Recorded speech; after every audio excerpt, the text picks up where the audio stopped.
Saya ulang lagi.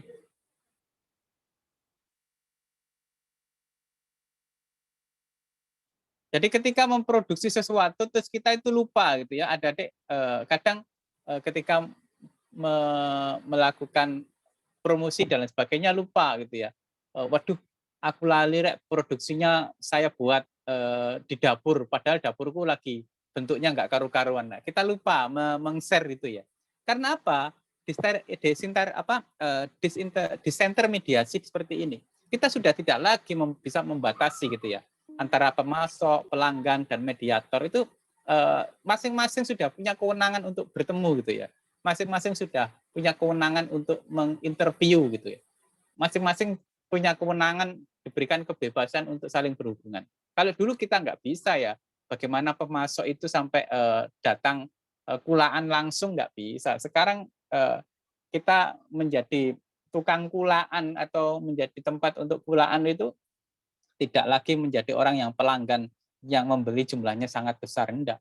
Beli satu pun kita sudah dianggap sebagai pelanggan gitu. Itu yang menyebabkan IT itu berkembang seperti itu. Dan kita sebagai seorang produsen, seandainya saya produsen, terus kemudian saya menyalahkan IT karena mereka konsumen kok tiba-tiba dia tidak beli di saya ya, tiba-tiba dia mengambil produk di tempat lain. Karena di sini disintermediasi.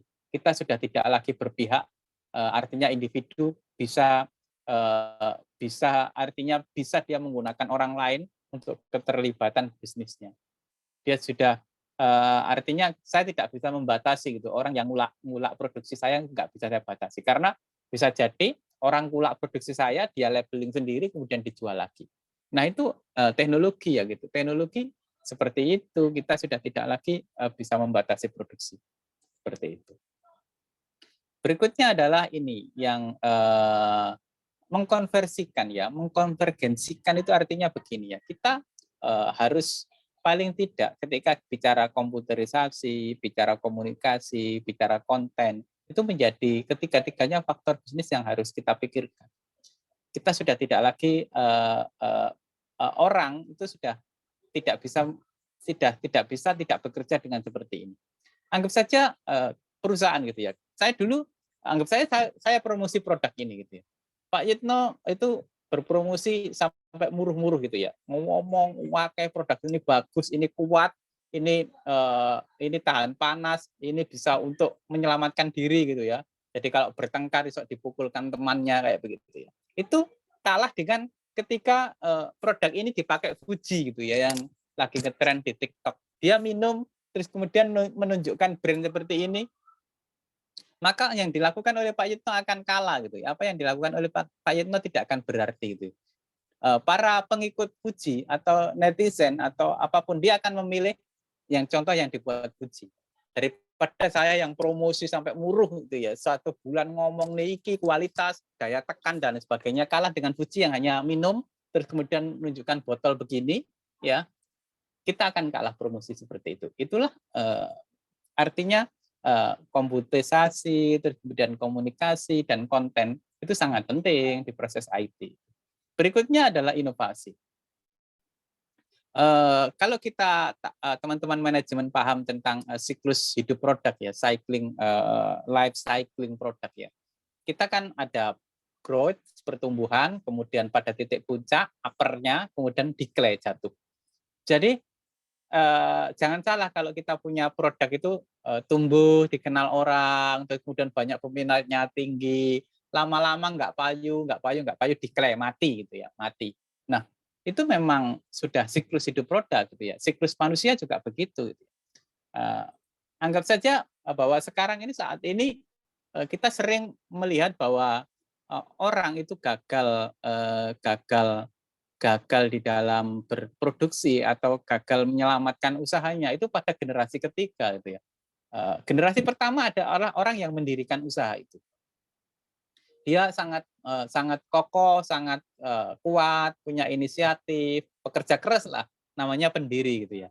Terus kemudian pada generasi kedua anaknya, berarti kalau bapaknya yang mendirikan berikutnya ada anaknya. Anaknya masih bisa mempertahankan usaha orang tua, masih bisa karena apa? Anaknya tahu bapaknya bekerja pagi, memulai usaha, bisnis dan sebagainya dari pagi. Berikutnya bapaknya artinya usahanya masih berjalan lancar karena anak akan ikut bekerja keras mengingat orang tuanya dulu mendirikan usaha itu sangat dengan gigihnya gitu. Nah, biasanya perusahaan akan jatuh pada generasi ketiga. Generasi ketiga berarti cucu gitu ya. Berarti bapak, anak, terus kemudian cucu. Nah, cucu sudah tidak mau tahu bagaimana kakeknya dulu mendirikan usaha, bagaimana kakeknya bangun pagi, kakeknya kehujanan, mendirikan usaha, dia tidak mau tahu. Tahu-tahu bapakku wis ndek perusahaan, mbahku ya wis sugih, aku wis karo kakekku wis dibiayai gitu, disekolahkan ke luar negeri kayak begitu. Nah, pada generasi ketiga biasanya usaha itu hancur. Tetapi bisa ditanggulangi ketika kita sangat kekeh melakukan inovasi. Harusnya setelah orang tua, artinya bapaknya tadi, setelah kakek, ya kakek pendiri utama, terus orang tua bapaknya. Di generasi ketiga jangan diwarisi usaha itu. Harusnya dia inovasi, mendirikan pabrik-pabrik kecil lagi untuk dipegang pada cucunya. Supaya apa? Cucu atau anak kita yang akan mencapai itu berinovasi lagi gitu ya, menginovasikan, atau kita yang berinovasi untuk mendirikan usaha tambahan, artinya sub dari perusahaan itu untuk diserahkan kepada anak kita. Artinya cucu akan berusaha memperkuat usaha dari ayahnya gitu ya, tidak dia memperkuat dari usaha kakeknya. Karena apa? Dia akan dirintis lagi untuk membuat inovasi baru. Nah, beberapa Anda lihat seperti GE, General Electric itu berpikirnya seperti itu, tidak diwariskan kepada cucunya, tetapi cucunya dibuatkan usaha baru yang masih satu atap dengan GE dan lain sebagainya. Itu yang dilakukan beberapa orang-orang hebat ya di dunia ini yang melakukan inovasi. Tetapi kalau hanya runtun, kakeknya mendirikan, usahanya diserahkan kepada anaknya, anaknya diserahkan kepada cucunya, hancur. Di generasi ketiga biasanya mengalami decline gitu ya, mengalami decline. Nah, itu yang dimaksud ketika kita menggunakan IT dan lain sebagainya. Pengenalan IT adalah salah satunya adalah berupaya untuk melakukan inovasi supaya paling tidak teknologi itu dipakai untuk memperkuat inovasi. Business process reengineering, memperbaiki. Kalau bapaknya hanya bisa membuat sepatu, kita bisa membuat casual-nya, kita lebih mendesain lagi sepatu yang inovatif, kayak custom, ada namanya, sesuai selera, warna, dan sebagainya. Itu inovasi ya yang dilakukan. Berikutnya adalah ini, konsumsi. Ya. Kalau bicara konsumsi adalah bicara produk dan konsumsi. Artinya kita sudah tidak bisa lagi ngomongin begini ya, Dek ya. Jadi produk itu sekarang adalah by custom. Kita sudah tidak ngomongkan lagi mass production. Kita tidak lagi ngomongkan produksi yang begitu besar. Kita sudah ngomongkan custom. Kita sudah ngomongkan customize. Kita sudah ngomongkan bagaimana produk itu kecil, hanya diminta satu kita bisa melayani. Dulu untuk order kaos itu ya, kalau tidak satu kodi nggak terlayani gitu ya. Pak Yitno kalau bikin kaos minimal satu kodi 24 biji baru dilayani. Sekarang tidak. Saya mau bikin kaos dengan gambar pacar saya atau gambar istri saya atau gambar dengan ketiga anak saya cukup berangkat ke City of Tomorrow saja, ke situ gitu. Di lantai 3 yang dekat food court itu ada percetakan. Yang printernya langsung bisa mencetak satu biji kaos seperti itu dengan harga 75.000 lah gitu ya. Dulu nggak mau kalau tidak satu kode dan lain sebagainya. Ini adalah prosumsi gitu ya. Produsen dan konsumsi itu, produk dan konsumsi itu sangat berdekatan. Dan IT melayani itu gitu dengan printer yang serba canggih gitu ya. Kemudian yang berikutnya adalah imediasi, kesegaran. Nah, konsumen itu selalu berpikir faster, better, cheaper. Berpikir bagaimana produk itu diberikan secara cepat, produknya bagus, kemudian murah. Itu konsumen. Kalau kita tidak bisa melayani itu, maka ya wassalam. Kita tidak akan menang gitu ya. Masyarakat bagaimana sekarang beli lewat Lazada? Apalagi kita lagi ngetren beli yang istilahnya COD gitu ya, yang bisa bisa bisa diantar langsung dengan waktu yang sangat cepat. Kalau bisa produknya juga bagus. Apalagi yang makanan gitu ya, apalagi yang makanan yang harus serba masih panas, masih hangat, terus kemudian masih didiskon lagi gitu ya. Berarti pelayanan yang dilakukan oleh GoFood dan lain sebagainya itu adalah atas dasar faster, better, cheaper.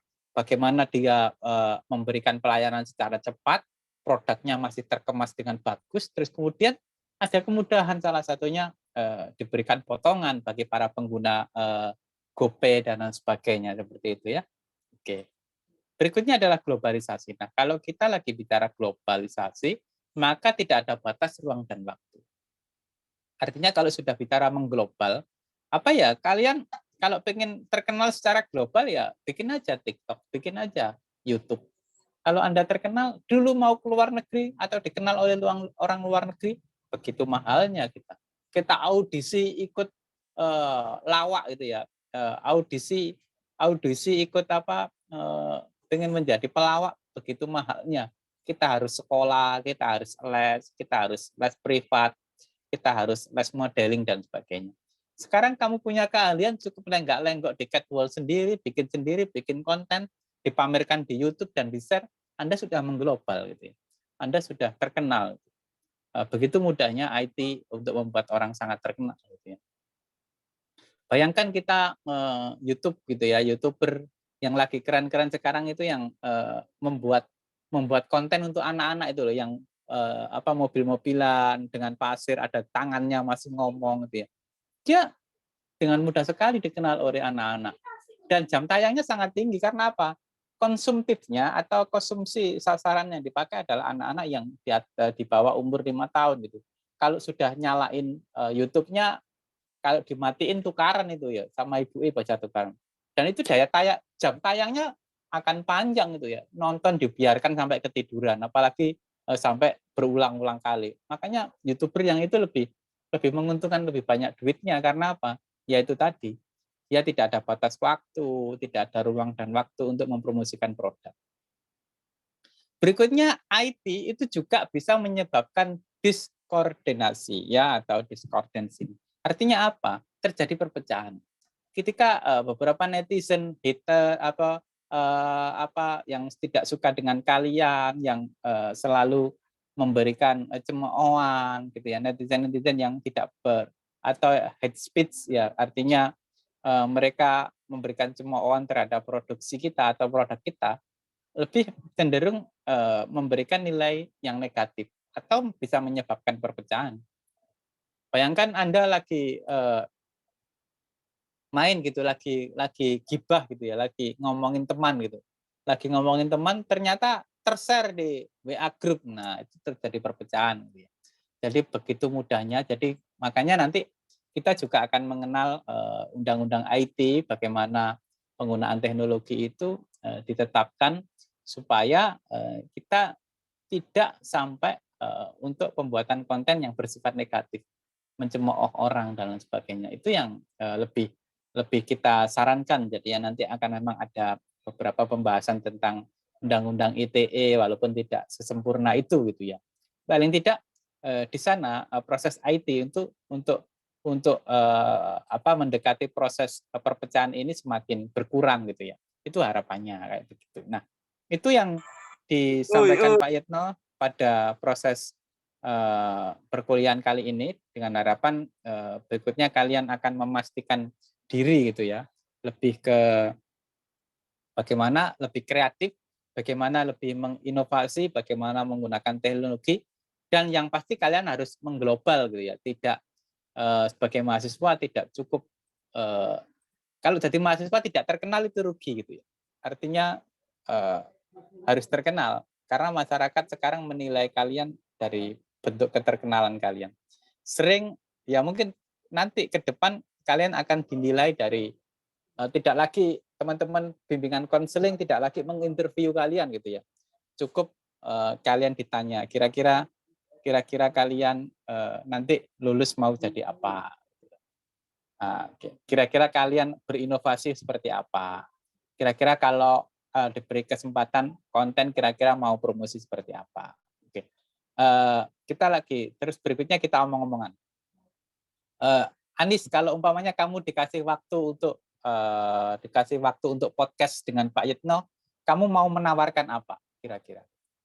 Anis Nurrohmawati. Kalau Apa kira-kira? Mau menawarkan produk apa? Apa nih? Kalau dikasih waktu podcast gitu, sekitar 15 menit itu kira-kira mau ngomong apa? Mau menawarkan produk dressmaker gitu, Pak. Kayak apa itu kira-kira? Seperti custom made baju wedding. Oh, kayak gitu ya. Kamu dari program studi apa? Manajemen. Kau manajemen ya. Sudah eh, punya gambaran untuk brand, membuat branding gitu. Iya, sudah. Udah ya. Nanti diolah ya. Kira-kira nanti di videonya yang dibuat lebih konsepnya ke sana gitu ya. Oke, saya tanya lagi. Divta, kamu kalau mau bikin produk gawe apa, Div? Mau bikin grup band atau apa? Apa kira-kira? Kamu dikasih kesempatan untuk berbicara di podcastnya Pak Yitno, kamu mau nawarin apa? Gak krungu. Apa? Apa? Bingung. Ojo nawarin tonggomu dewe. Kok tonggo-tonggo ini ditawarkan. Saya mau menawarkan tetangga saya, Pak. Apa, Div? Oke, ini enggak saya rekod ya, jadi kalian